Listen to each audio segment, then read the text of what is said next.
എൻ്റെ പേര് ജോഷി ജോൺ കൊട്ടാരം. ഞാൻ നോർത്ത് ഈസ്റ്റിൽ ആസാമിൽ ഗുവാഹട്ടിയിലാണ് സെറ്റിൽ ചെയ്തിരിക്കുന്നത്.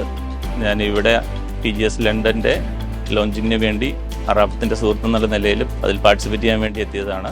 എനിക്ക് ദീർഘകാലമായിട്ട് ഈ കൺസെപ്റ്റിൻ്റെ ചർച്ച തുടങ്ങുന്ന കാലം മുതൽ ഏതാണ്ട് ഒരു 2017-18 ദുബായിൽ വെച്ച് ഇതിൻ്റെ ഇനീഷ്യൽ ഡിസ്കഷൻ ആരംഭിക്കുന്ന സമയം മുതലേ ഇതിനെപ്പറ്റി എനിക്ക് അറിവുള്ളതാണ്. ഓവർസീസ് എഡ്യൂക്കേഷൻ ഒരു സ്വപ്നം മാത്രമായി അവശേഷിക്കുന്ന സാധാരണക്കാരായ ജനങ്ങൾക്കും ആക്സസിബിളായ രീതിയിലേക്ക് ഈ ഒരു സമ്പ്രദായവും ഈ ഒരു എഡ്യൂക്കേഷൻ സിസ്റ്റവും ഇവിടെ അവതരിപ്പിക്കാൻ കഴിഞ്ഞത് വലിയൊരു സക്സസ് ആയിട്ട് ഞാൻ കാണുന്നു. സാധാരണ ജനങ്ങളിലേക്ക് ഇത് എത്തുന്നത് വഴി ഒട്ടനവധി ആളുകളുടെ ജീവിതത്തിൽ ഒരുപാട് പുരോഗതിക്കും അവരുടെ മക്കളുടെ ആഗ്രഹങ്ങളുടെ സഫലീകരണത്തിനും എല്ലാം ഇത് കാരണമാകും. ഈ പ്രസ്ഥാനത്തിന് എല്ലാവിധ ആശംസകളും നമ്മൾ സമർപ്പിക്കുന്നു.